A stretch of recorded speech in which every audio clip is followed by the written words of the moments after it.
The Bogk House is a unique house in Milwaukee in that it is the only single-family custom house built by Frank Lloyd Wright in Milwaukee. But it's also, more importantly, in the history of Wright's career, a key work that came at a pivotal point in Frank Lloyd Wright's professional development. I'm Richard Cleary. I'm an architectural historian.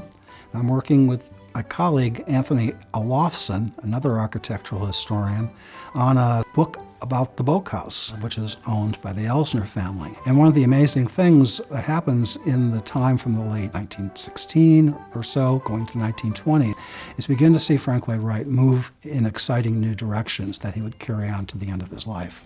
This house is incredibly compact because I think the brick material and the concrete, the heavy cornice, it has a overall massive presence that isn't the same as other houses of the earlier period.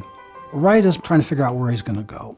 And one of the places he was going was Tokyo, where he had this commission of a lifetime to design this high-end hotel, the Imperial Hotel in Tokyo, for very high-level people in that political world.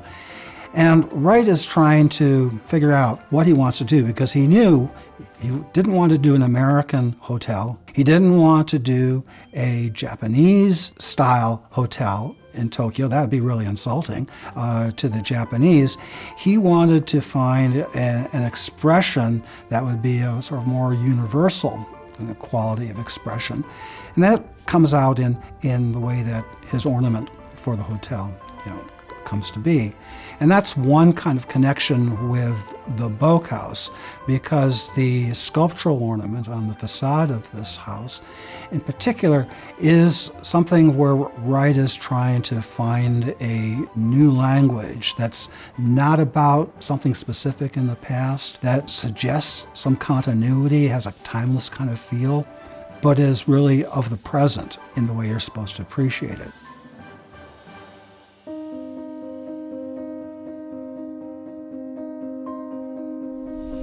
My name is Randy Bryant. I'm an architecture historian and a preservationist, and I'm here with my great friend, Barbara Elsner. I was born in Wisconsin, and my great-grandfather, I think, is the most interesting. He was orphaned by the cholera. Then he was placed, as they did in those days, on a farm, and he had a legal agreement with them. But he didn't like it, and he ran away, and he got himself a job as a cabin boy in the Great Lakes. He ended up settling in Green Bay after being a cabin boy. Then he started his own company in Green Bay, and he designed and built the cathedral. He was also treasurer of Green Bay for many years, too. And then my grandfather, George John Meyer, who grew up in Green Bay, but moved down to Milwaukee as a young man to find a better career. And he made his own bicycle, so he drove down in his own designed bicycle. Well, he worked in one of the manufacturing plants, and then he started his own. And he founded a company called George J. Meyer Manufacturing Company. And my father was mostly an inventor. He was a mechanical engineer, and he invented a lot of equipment for the bottling business. And his name was George Leo Meyer. He invented the first automatic labeler, like labeling bottles. Before that, they cleaned the bottles by hand, so he made the first bottle washer. And then, of course, the pasteurizer and all the endless additions to bottling. We were in Milwaukee, so there was a big beer business. And we were in Wisconsin, and a big milk business. So both of those things had to be put in bottles or pasteurized or so forth and so on. My father designed the first automatic labeler when he was in high school, and then he finally sold it because he wanted to go to college. He was a very successful man in college. He was head of the debate team, and he was offered a Fulbright, but he wanted to get married. My mother and father lived in New York mostly for their first 10 years of marriage, working on the business in New York's area. And they had 4 children, and I was one of them, and 3 brothers. My grandfather begged my father to come back and help. I was about 4.5 or 5 years old, and we lived in Whitefish Bay. Then we moved closer to Cudahy, where the company was. Barbara met her husband, Robert Elsner, in 1950. He had called my boyfriend, who I was dating at the time. He said, "Do we want to go to this lecture?" And he said yes, and so the three of us went to the lecture. So that's where I met him. So how long after you met Bob did you marry him? Probably about 8 months. Oh, that was quick. Yeah. Well, I was ready to get married. My husband and I were married in 1950, and we had 5 children.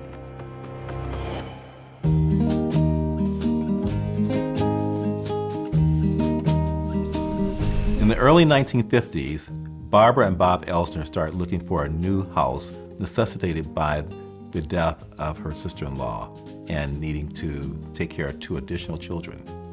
My sister-in-law died overnight of an aneurysm, and she left a newborn and a 3.5-year-old. Her husband was living in Chicago. They were living in Chicago. Their husband had no one to help, no relatives at all in Chicago. I said, well, I'll take them for a while, which I did. But then we needed a bigger house, obviously. Previously, the year before, I looked very hard for a house I liked in Milwaukee and never found one that I liked. And so I pretty knew what was available. And there was an ad for this house, and I drove past it, or stopped and looked at it, and I thought, well, that's worth looking at. So that immediately appealed to me. I think because I'd done all the searching before. So I got to see the inside. I'd never seen anything like it. And there was lots of free space. It wasn't tied up into small rooms. It was totally open. My father said he had not seen the house. He said, you'll never be able to afford to furnish it. There was built-in tables, couch, lots of bookshelves. There was a desk in here, a rug, and a buffet. Well, you don't need much more than that, and a table in the dining room, you know. So. And we did have a couple chairs. Well, when you buy a house, you usually get somebody that knows what they're talking about to check it out.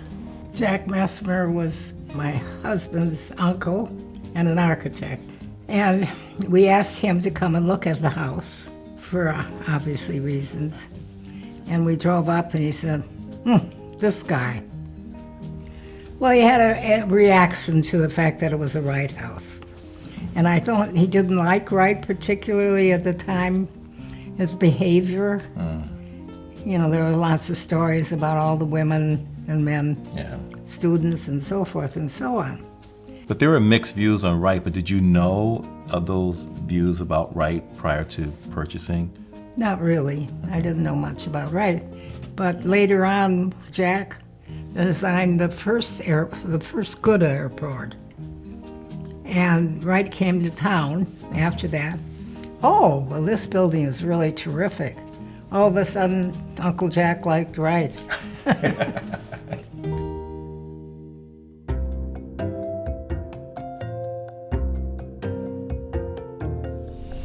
Wright's situation in terms of reputation is complicated in 1916. The scandals that were associated with his personal affairs and also his financial affairs, put off many people, particularly people to whom he owed money. He was a difficult guy to maintain a positive relationship with unless you completely signed on to everything you said. So it was a complicated time, which one makes it really interesting of why the Bogks, Frederick Bogk, we believe, may have been a driving person, but we can't overlook his wife either as having some kind of interest in Wright. But for someone who is very conscious about image, as Frederick Bogk, who was a Milwaukee alderman at this time, that he would go to an architect who not everybody in his social circle would think highly of, professionally, in terms of behavior, or even in terms of architectural style. What that attraction was is really fascinating. It's a very bold act that the Bogks took. This is Mr. and Mrs. Bogk, the people that built the house with one of their sisters with their baby. They had also built a house a year before, so it's a little unusual to build a house on Economock Lake and then the following year you build a house by right. So he was obviously a successful businessman as well as a politician. The Bogks commissioned a very prominent, if not the most prominent, Milwaukee architect, Eschweiler, to build their country house on Economock Lake. And so you would think in the ordinary scheme of things that would be the firm they would contact. But they didn't take that path and went to this other source.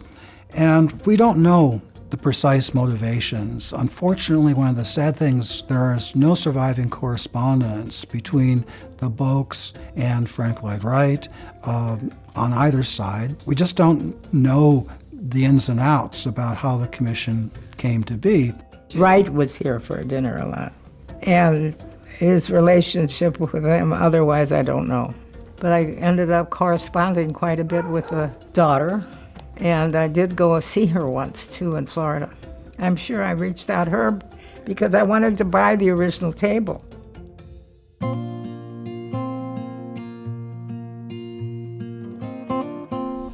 We're the third owner. The Bogks who built it, then the Pokornys, and then the Elsners.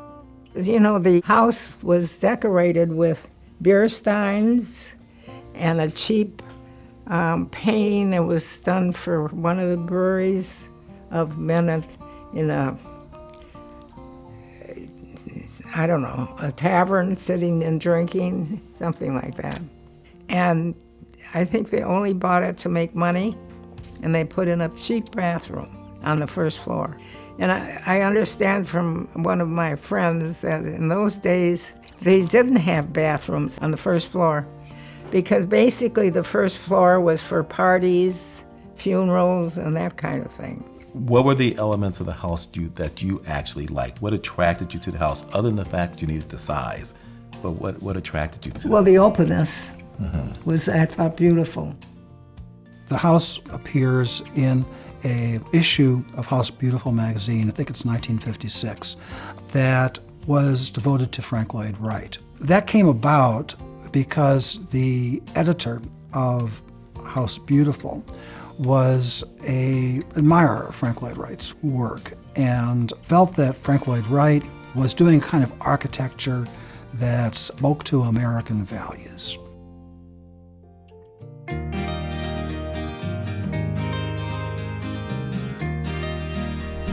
This house is beautifully designed and very tight. By tight, I mean it's not spread out. It doesn't have as much space to play with, but it's tightly done. When the Bogks bought this lot, it was one of the few open lots in the immediate neighborhood. Pretty much all the houses that we see around us, they were up at this time. And their character, they're wonderful houses. They're all historicist houses, drawing on Tudor or one kind of historical architectural language or another. Now, to the immediate challenge that the Bogks and their architect, Frank Lloyd Wright, had in building this house is it's a tight lot. It's not very wide, and actually it's not all that deep. So they wanted to have generous spaces inside, which is going to eat up a big footprint for this house. But it definitely is a design challenge, definitely would require the house to bulk up and be fairly blocky. In terms of siting the house, Frank Lloyd Wright did not particularly favor front doors that come directly off the street on a sidewalk. He really liked the side entrance for privacy in terms of people approaching the house. Pretty nice street view out to the west. Not much of a backyard view to speak of at all. You just have other people's backyard walls. There's nothing really to work with there. To the south is an interesting opportunity that is now a problem for the Elsners, is that there was a large garden for the house that's on wall, and that garden ran all the way here. And so The Bogks, looking south, actually had an open garden lot that they could look across and kind of appropriate that space, if you will, as something for their own daylight, if nothing else, and greenery, although they would not control it, access. No, the garden belonged to the house to the east, a huge, gorgeous piece of property. The man that bought it divided that house up, and then he built very close to the Bogk land a duplex. I never did understand why he did that. And depending on the view for land they didn't own, that was the question. It was a beautiful garden over there, but nothing is forever. And obviously, a developer decided to ruin the view from the house, even though he was an architect.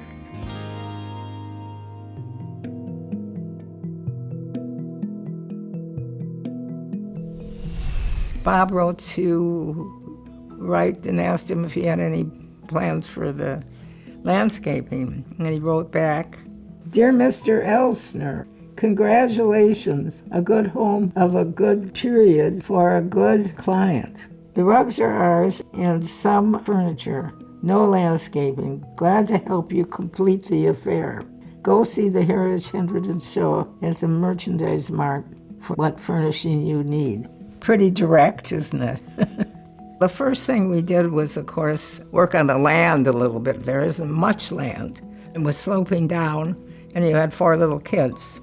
So we had to fill that in. We measured, and they had built in big posts for laundry, which we had to take out.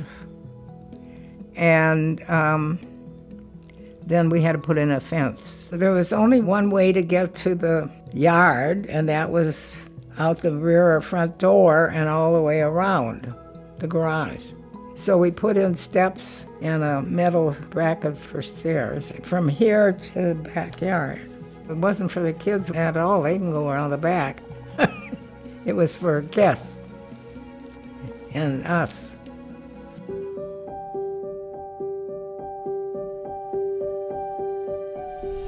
For me, it was a very comfortable house to live in. And you had always enough to have a big dining room, a lot of people for dinner, or really large groups for parties. So it certainly fit into that lifestyle. I would say it's more than L-shaped. It's open, I would say, is the word, rather than L-shaped. I think L-shaped is a modern term. If you walk in, you don't have a wall there. He's eliminating walls at this point. There was beautiful reflections of the design in the windows on the wall along the stairway.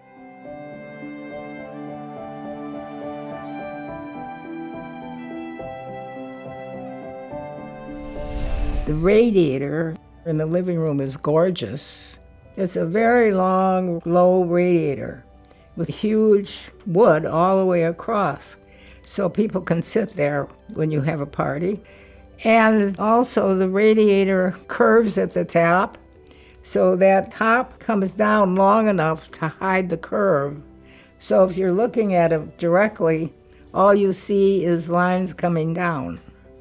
So you see the vertical lines of the radiator, which are very beautiful when the top is taken away.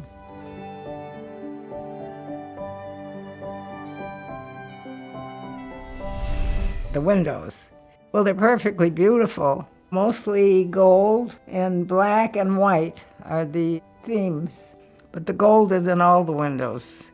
But there are several different designs within the downstairs. There are 2 over to the south area that are very different than the ones in the living room. They're like a miracle. They're still fine after over 100 years.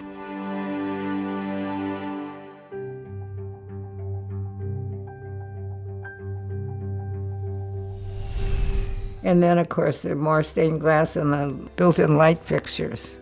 George Niedecken was a very well-established Milwaukee, we would call him an interior designer and maker of fine furnishings.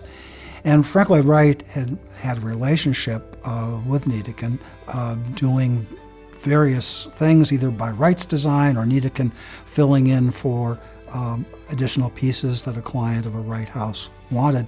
And it made sense that the Bogks would be involved with Niedecken in the fitting out furnishings of their own house, especially given that Frank Lloyd Wright was going to Tokyo and was in Tokyo for much of the key part of the construction period of this house. Well, Wright had used Niedecken at a good number of other houses that Wright designed. Of course, when Wright went off to Japan, he left Niedecken in charge. This was the last time he worked with Wright.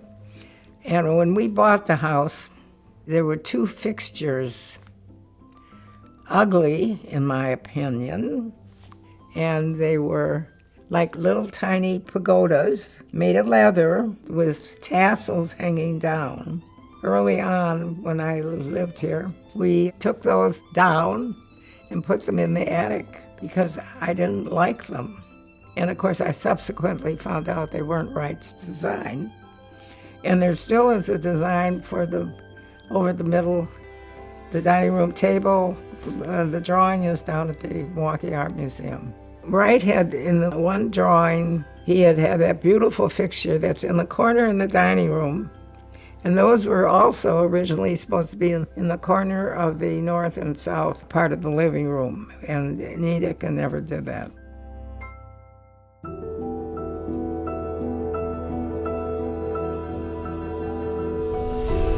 The rug was absolutely designed by Wright.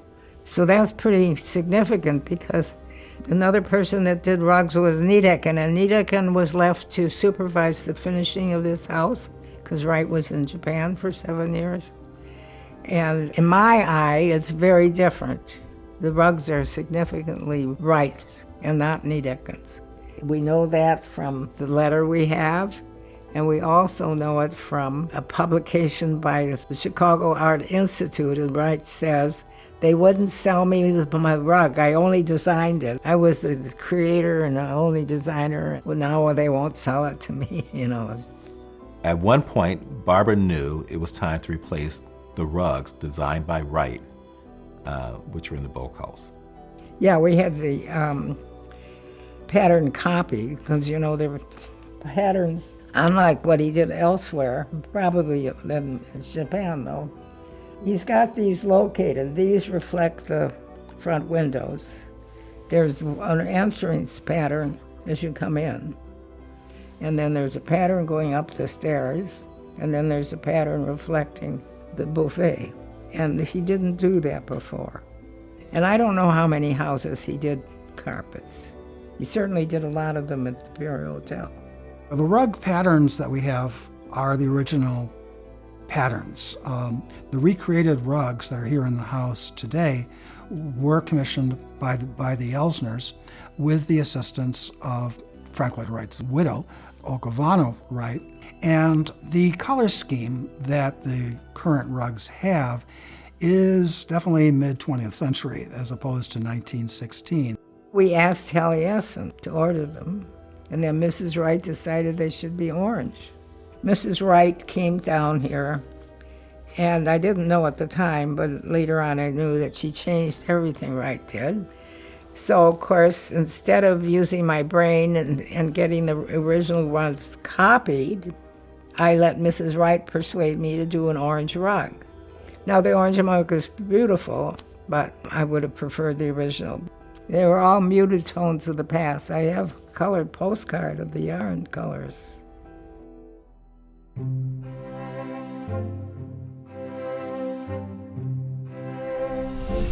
Over the years, Barbara and Bob purchased a number of Frank Lloyd Wright pieces, including one very special piece in the dining room table, which Barbara was after for years. Well, the most interesting part is the dining room table. The daughter of the Bogks, whose name is Mrs. Bowles, kept that, and that was in Florida. So my husband, we didn't use money. We could buy you a boat or something. When we finally turned to cash, they bought right away. And so the dining room table, all the chairs, and the side table, they sent back immediately. So that was a great success.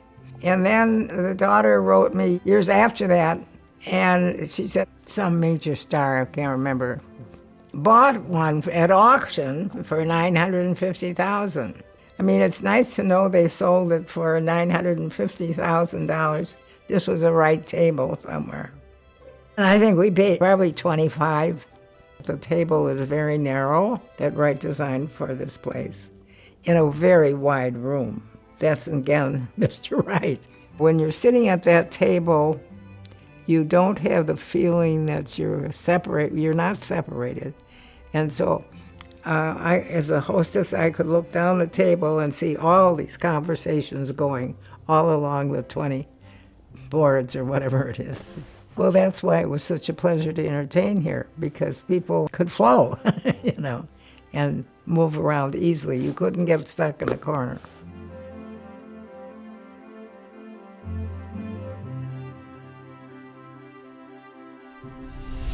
The Elsners own a number of pieces that were designed by Frank Lloyd Wright, and they were produced by the Heritage Henverdan Furniture Company. And so they began to be produced, I think, in 1956, just about the same time that the Elsners buy this house. Wright sent this letter to Bob and said there were no planting drawings, but go buy my furniture. He had just come out with a furniture line, a large furniture line, and we couldn't afford it at the time, but subsequently we did buy mostly that line of furniture. Well, I bought 2 chairs and a couch, and then another time that table, and which I think is the best piece of the whole collection, and a couple pieces of furniture for the bedroom, all of which were secondhand. It was part of an aspect of Wright's promotional practices in this very late part of his career. Wright dies in 1959. So here we are in 1956. Now Wright is going to just crank away until pretty much the end. A pretty active, vigorous figure. And in these years of the mid-20th century, Wright created a brand of furniture, the Heritage Henverdan collection. There were paints, Martin Seymour. There were fabrics with Schumacher, and you could go to department stores and get your official Frank Lloyd Wright Taliesin line, fabrics, and get the furniture and be all set, for the, an in look in the mid-1950s. Well, it was the whole line. It's the only line he ever did, and I think he was very proud of it. So we bought some of it because he said that it would fit in our house, which, of course, more or less did. Well, Wright liked a lot of small chairs. He had everybody around him at 6 o'clock for Saturday dinner, and then people could move the little stools around and sit down. And so we made those at the suggestion of Taliesin, as well as those 2 chairs. Well, it's one large table, and it's got 6 sides, and under each side is what you could use as a stool or a table.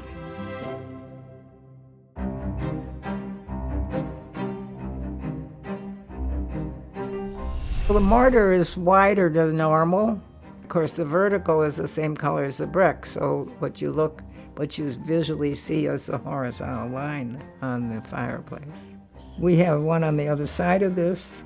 In those days, it was an upstairs bedroom, but we never used the fireplace up there, though beautiful. Most places don't have concrete instead of brick. And of course, it's over 100 years old, and you look at it and it's still perfect. Have you ever seen another house with concrete in the living room? I don't know how long or how often Wright used concrete, but I believe it was around this time period only. The Hollyhock House in California also has concrete on it, but I don't think many buildings after that use concrete as a design mode.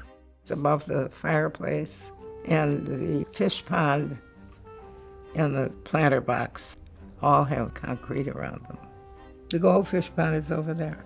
That was here for many years. One of our children wanted it fixed for his birthday. We just bought fish and put it in. You see, there's a certain amount of Japanese design in here. And of course, I talk about that reflecting the Japanese. The light fixtures over the built-in planter. There weren't built-in planters in those days. You got some now, but not many. But that's quite large, actually. And the fixtures are very Japanese in design. So that whole segment is very Japanese, I would say. You have to remember, he was building the Imperial Hotel, and there might have been some of that there.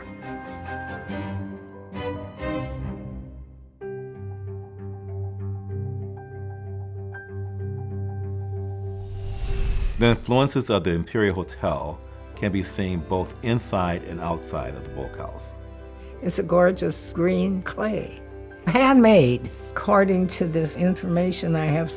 Wright was working on that the last minute he was leaving here because the tile roof had such weight on it because it went way out, 6-8 feet.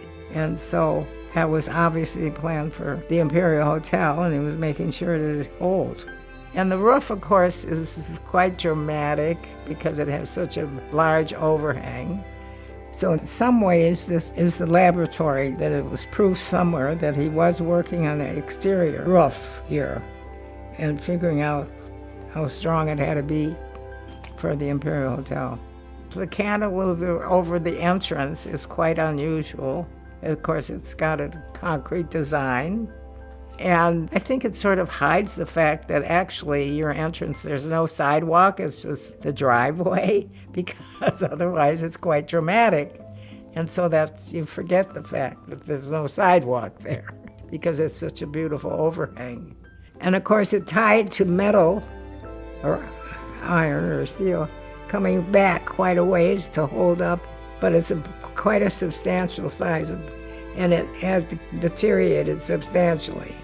So that had to be rebuilt, which was not a small job. And of course, on the exterior of it was this pattern of Wright's. Well, how do we copy that?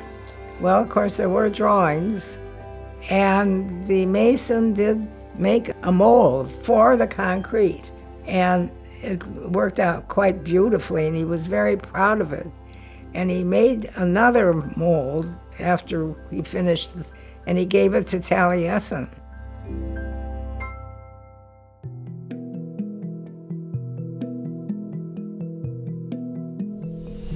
Over the years, there's been debate regarding the concrete frieze underneath the roof line. There was a time when Wright's designs were considered Mayan. Now there is some resemblance, no question about it, to Mayan. And once the word gets around, it becomes very popular to say the frieze up there was Mayan.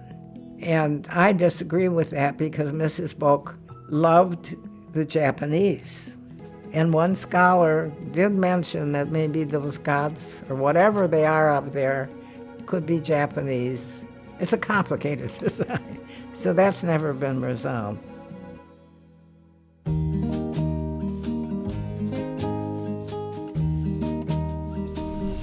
The previous owners had put in a bathroom in the coat closet. I couldn't imagine living without a front coat closet.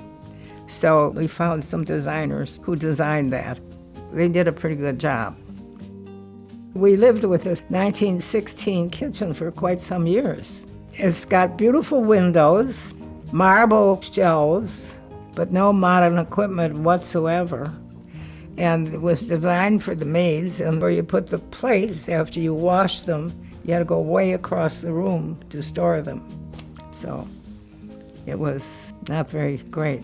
We're ready to do the kitchen, and this man comes in and says, "Oh, we ought to put a big picture window in there." If you go into the kitchen, there are these beautiful windows. So I knew that was wrong. So we called Taliesin, not knowing anything about them, if they could give us a name of someone who would do the kitchen. They're about to build a Greek church at that time, so they would have an architect in the city. Wes Peters, who was Wright's son-in-law, and Wright had died about 3 years before that. He came down, and the man who ran House Beautiful, he had formerly been part of Taliesin. They totally redrew the kitchen. Again, I needed coats for 5 kids. And so there was no coat closet back there either. There was a built-in refrigerator. Also, there was a built-in vegetable cooler, which was very nice. In other words, there was air flowing through somehow. But we didn't have room for those things. So we just bought a regular refrigerator and got rid of that cooler, which was lovely. But we had to have room for 5 kids at the table. Everybody loves the stove. That's our first stove, but it's so terrific that I've never gotten rid of it. 2 ovens, a very high-end special stove, so it still works.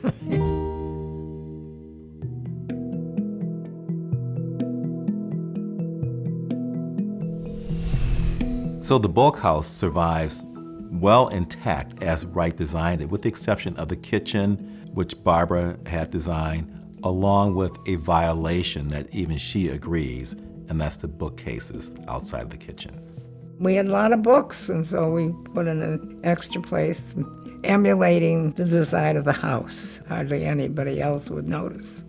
And probably John Ottenheimer, who was in this city for at least 2 years, with the Greek church under construction, he probably designed it.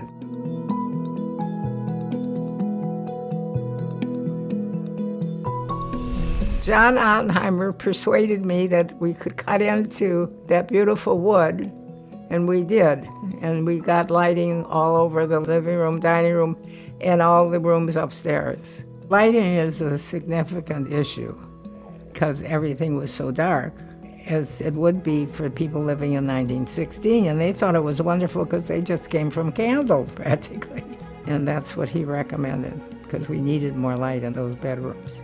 And that did solve the lighting problem for us.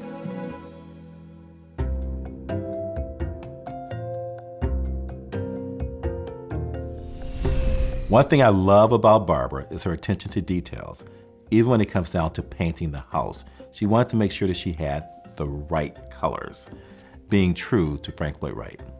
After a few mistakes, we finally found somebody from Chicago, because I was also involved at the Pabst Mansion, so I got to know this man from Chicago, was an expert at this time and really determined what original paint colors were on historic houses. Bob Furhoff came and did the analysis of the interior as well as the exterior. They go into little corners, take a little here and a little there. First of all, I wanted to know if there was ever paint on the outside, which he did, and there was not. And then he got the original colors for me. I know Wes Peters took about an hour to choose the brown outside. And Wes Peters was Wright's son-in-law. They were originally gold, and gold doesn't stay very well, particularly on the outside. And I finally figured out that you could use some kind of auto paint that would stay, but I never used that. So one of the things Taliesin did was we painted the overhang, which is very large, sort of an orange yellow. All of a sudden, the bedrooms all lit up. That was a great idea. Made them much brighter.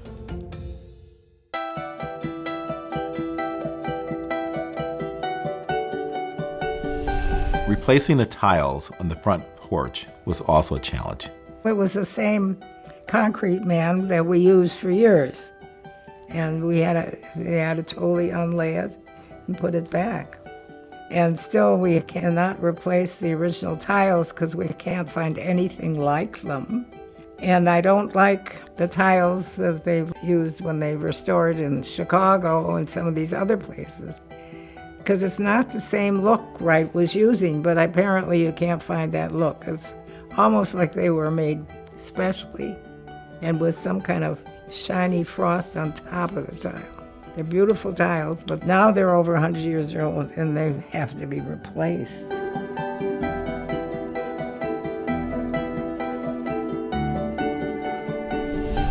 Barbara, have you ever met Frank Lloyd Wright? No.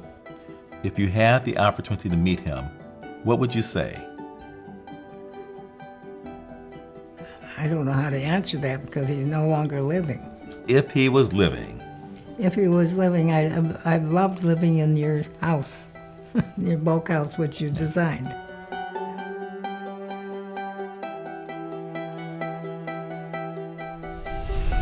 I had a lifetime of visitors, and so that was fun. It's a nice-looking book, but I really didn't like to use it very much because I didn't think it was that cordial to say, would you please write a note there? But so a lot of people did on their own, so that's what's in here.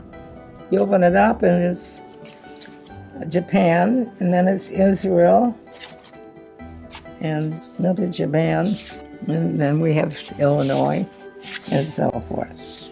As the years went by and more people wanted to come in here, I did get the idea that it was pretty important. One group of visitors, a very important group of visitors, had just come from Taliesin, and they came to Barbara's home to see the Bogk House. One day we had a group of architects, and among them was the son of the man who worked with Wright for 7 years building the Imperial Hotel. And he had a big smile on his face, and he said, 50 years later, son comes. you know. And apparently he was very emotional when he came here, and tears came rolling down his cheeks as well, because he was remembering all his years with Wright and his father. And the look of the place, they're very much connected. This home and the Imperial Hotel had a similar design motive. So Andu got quite emotional when he was here, remembering his father and Wright.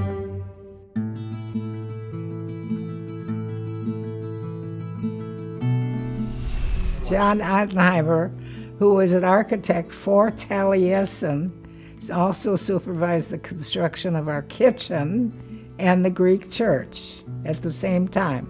He worked at Taliesin. He came there when he was very young. He's one of these very, very bright kids at very, very young age. And I was really astounded when he came to the front door, and he was the one that was going to supervise the construction of the Greek church. I mean, he looked like he was like 12, you know. Of course, he was here at this house to supervise the construction of the kitchen, but then he got into lighting. And actually, we used the electrician from the Greek church, who he said was very talented, because it was not easy to get up in there and put in lighting. But he did accomplish that, and John became a very good friend.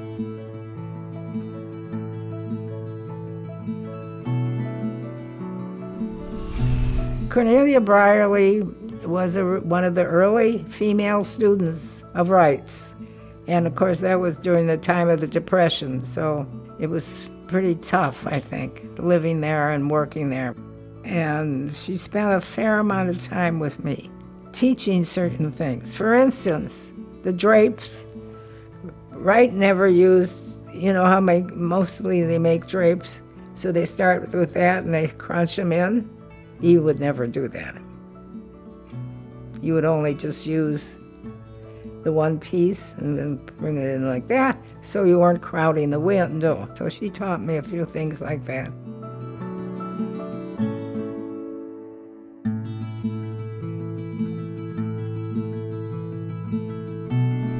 A long time ago, we'd have a big party with all our ski friends. They stayed overnight, and then we drove up to Taliesin because I had never seen it. That shows you, again, we were living here for quite a few years, and I still hadn't gone to Taliesin. And then we were invited for supper. Well, of course, we hadn't dressed to go out for supper. I think we ran to a hotel room and washed up a little bit. And then we walked into the room. Now, they used to have, I think, cocktails at 6, dinner at 7, and the theater at 8. So we walk in after the people were mostly gathered for dinner. And I felt like we were standing in this enormous room. And it wasn't that enormous, but it felt that way. And she never got up. She quizzed us. You know, there we stood, answering her questions. I mean, it was so ungracious. And so then one of the nice guys around the circle came over and talked to us and broke that up. So she was very impervious, you know.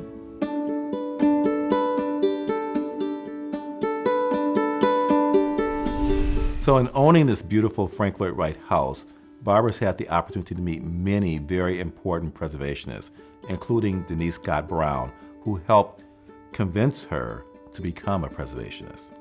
One of my favorite was Denise Scott Brown.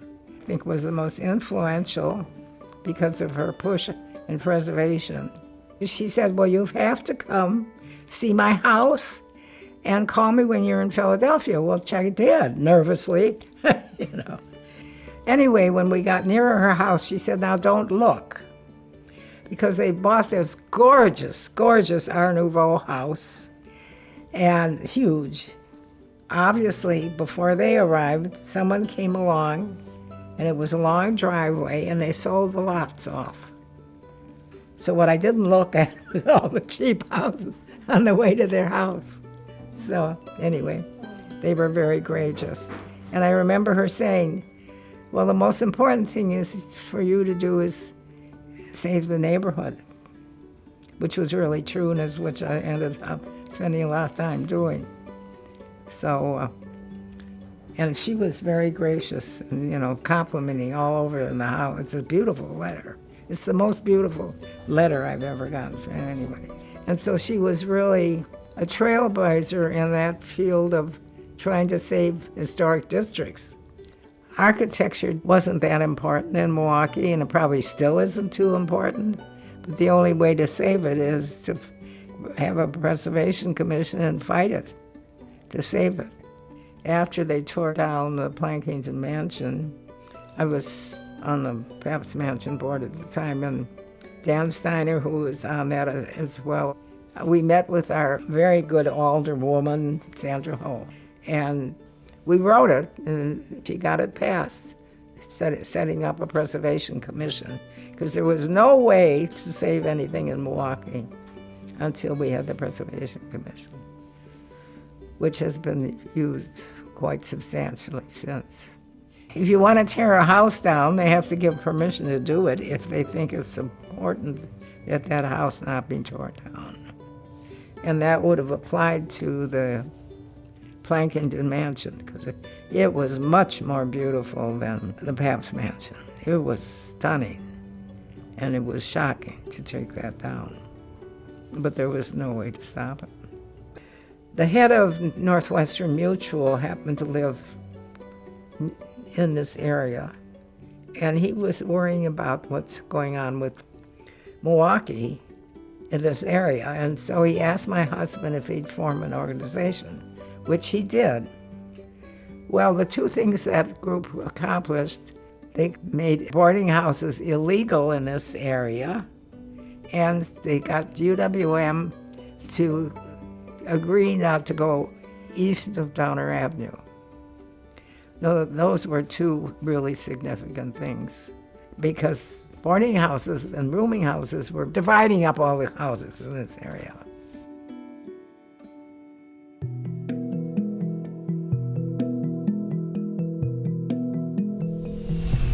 One of the major concerns within our neighborhood was the expansion of Columbia St. Mary's.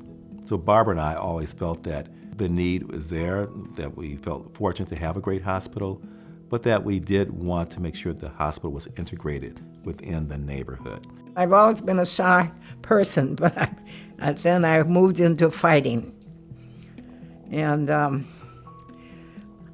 the first thing we did was get a number of neighbors together and form the Water Tower Trust to fight the city or the hospital. What did we do about that parking structure across the street? The hospital would not even meet with us.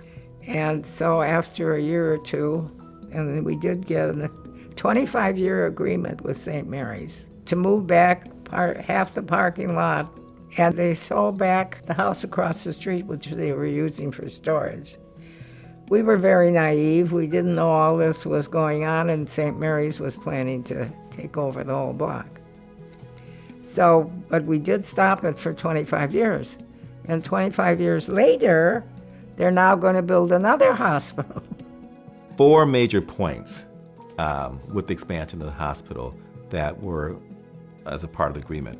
One was the addition of 3 lots in order to replace the 3 homes that were torn down and basically to extend Terrace Avenue so it would obscure the parking lot.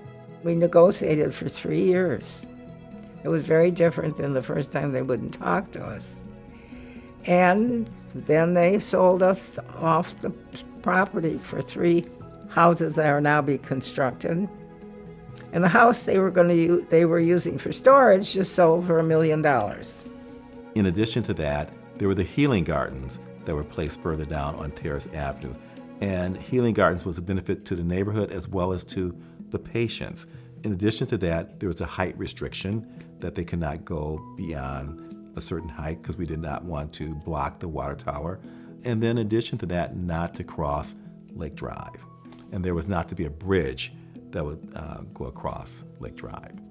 The public trust doctrine helped us in terms of preventing all the other stuff from being built on the lakefront, because while people loved and enjoyed the lakefront, and you were able to distinguish that, how Milwaukee's lakefront was so different than Chicago's, and it's because it was not polluted with all these hotels and restaurants and all that, and it was open for the public. And so from that standpoint, we really could appreciate the fight that had been going on through those years that was necessary. Your legacy will be your stewardship for the community, and just because you truly were the watchdog, and you took many arrows from people who didn't quite understand, who have now benefited from the high property values and the great neighborhood that's here. It's no question that Barbara owning the house was a catalyst for her support of the rest of the community. It's a significant community in itself, and then with the house being here, Barbara's interest in the house, also her interest in the neighborhood, it's significant for the entire community. As I feel about most of Wright's properties that he designed. And of course, as you're a preservationist, you feel quite strongly about saving certain things.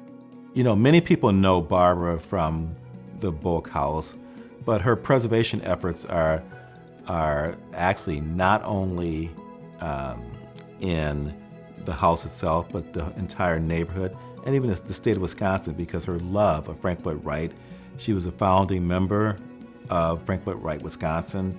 She's been involved in many preservation projects. It became quite important, and of course I was on that original board to save all Wright buildings, and that was fun.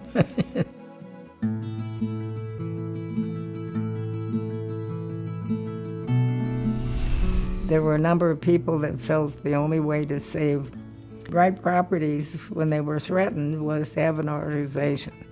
And that organization has been very successful and saved a lot of beautiful homes, including moving them to another state. They don't like to do that, but if that's what you can do to save the house, they have done that. So they have moved a number of houses, not by choice, but at least they saved those houses. So it's been a very successful preservation group. They have an annual meeting, which of course is always pretty special. I was in charge of one. I think it was their 3rd meeting, and they had 280 people for 5 days here. And of course, Wisconsin I think it's been here 3 times because it's very popular, because there is quite a bit of Wright in Wisconsin. They save things. Okay, a house is going to be torn down. The owner says, I'm getting rid of it. Then they look for someone who wants it. So, of course, they take it down and move it to another state. And they're very proud of it, and so forth and so on. And, of course, one of the interesting stories preceding the Conservancy was how Edgar Taffel, a former student of Wright's, persuaded the art museum in New York to accept a room because this woman was going to tear the whole house down, and there was no Conservancy then. She was only allowed to have one house on that land, and she wanted for sure her new house. So she tore down. She was willing to sell off, and Edgar Taffel just not It was not just the big room in the Metropolitan Museum, but he also sold a hunk of it off to, I think it was a library somewhere in Pennsylvania, to rebuild that. That was the beginning of how you could save some houses.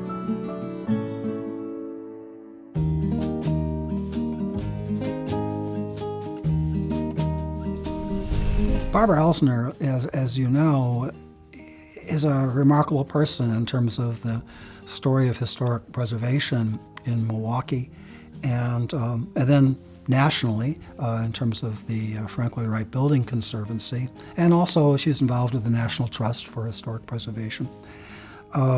And she's a pioneering woman at a time when preservation was just beginning to be taken seriously and more broadly, across the United States and then specifically here in Milwaukee. Well, there was a time when a number of people had bought a house and realized there are elements in that house that were worth a lot more money in an art museum than they were as a house. So it seemed wise to protect it, and the Frank Lloyd Wright Building Conservancy was promoting that, still promotes that.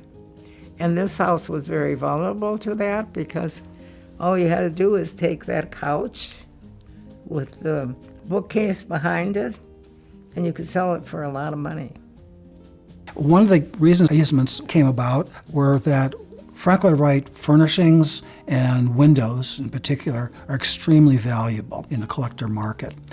And there were some people who, sometimes by real need, other times because of greed, would remove windows, so they would remove built-in furnishings, and they would sell it on the market. What you have is a real loss to that building.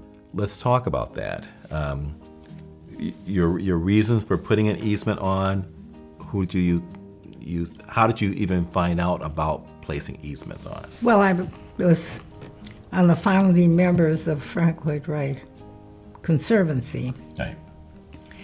And they were aware that people could sell the windows for a lot of money. And so they did offer a way to control. You could give the windows to the Conservancy, and then they would make sure no one would ever take them. Easement protects what's there, and I put an easement, I think, on all the windows.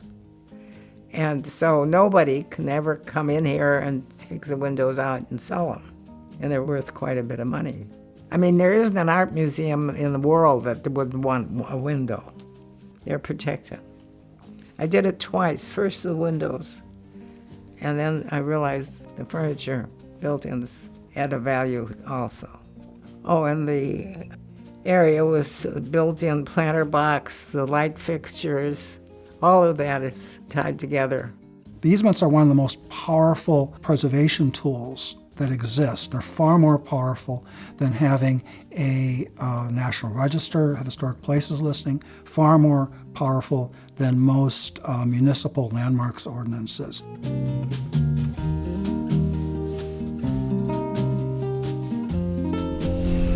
I thought the drawings belonged to me. I bought a house and there were drawings.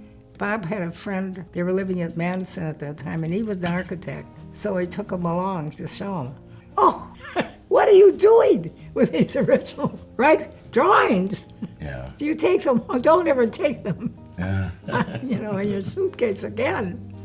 So he was shocked. And So that's when you realized how valuable they were. that was the first, yeah. Mm-hmm. I had a lot of episodes considering it was just a house. So this person, the person was John Ottenheimer, who was from Taliesin. Oh, he said, well, if the drawings are in the house, it means, they should give them to the architect. They really belong to the architect. I thought he knew what he was talking about, so all the drawings went out to Taliesin. Then a scholar who I got to know pretty well, and she was teaching at UWM. Well, that's not true. If they're in the house, it means the architect gave them to the people. Oh, really? So then I guess my husband wrote a letter and said it was a mistake and we should send the drawings back. Wes Peters, who was Wright's son-in-law, said, yes, that's okay, we'll do that. But of course they didn't come, and they didn't come, and they didn't come. So a friend of ours was from a very large law firm, and they're connected to a very large law firm in Phoenix. And I think he used their letterhead, something like that. They were back very quickly after that letter was sent.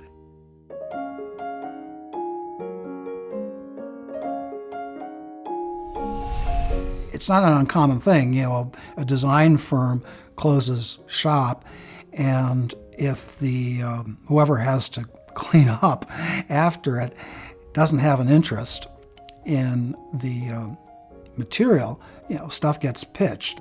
Nedick and Walbridge was the company that made many of the things for this house, and many others in Milwaukee through the years. And for many years, people tried to get in to see his files because they thought there was important things there, and he would never let them. So the day he was about to throw everything in the garbage truck, he finally let Brian Spencer take them over for the night. I think he worked at the art museum for a while. He was a friend. He called me in the middle of the night saying he had the original drawings for the rugs of the Bogk House. Well, you can see how excited he was because this was pretty important as far as he was concerned. And so he couldn't resist calling me, even though it was totally inappropriate, but it was fun. So I rushed down the next day, and there they were, all these wonderful drawings. And Brian said, well, I think Mr. Jacobson will want them to go to Madison, and I think they should go to Chicago. And I said, I think they should stay in Milwaukee. So I won.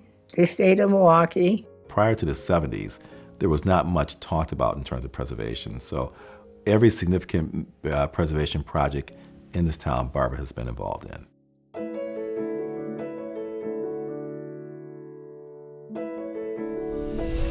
I started Frank Lloyd Wright, Wisconsin, which is a thriving group on Burnham Street. We finally persuaded the board, which was quite reluctant to purchase one. And it was in fairly good condition. Ultimately, we raised enough money to restore it. We got a Save American Treasures grant, which there aren't too many. And the first year, we had an architectural student. He lived there, and he kept saying, oh, it's really wonderful. I can have all these people over in this tiny house, and it's all comfortable. And so it's a beautiful design, actually. So that's how we got started. We have a very successful restoration of 6 of his buildings, and that's going very well. Yes. There were 4 other more elegant houses than the Burnham block nearby that the city tore down to enlarge the road, but I didn't know how to save anything then. I hope that never again they'll tear a Wright house down in Wisconsin. To say that there's someone near to what the contributions that Barbara has made to historic preservation, that person has not been born yet. I had a lifetime of visitors, and so that was fun. As years went by and more people wanted to come in here and so forth and so on, I did get the idea that it was pretty important. Her legacy is, she came, she committed, she worked, she fought, and she actually came out creating things that will last. I have no idea, of course, what would happen if I hadn't purchased this house. But, well, it changed my life.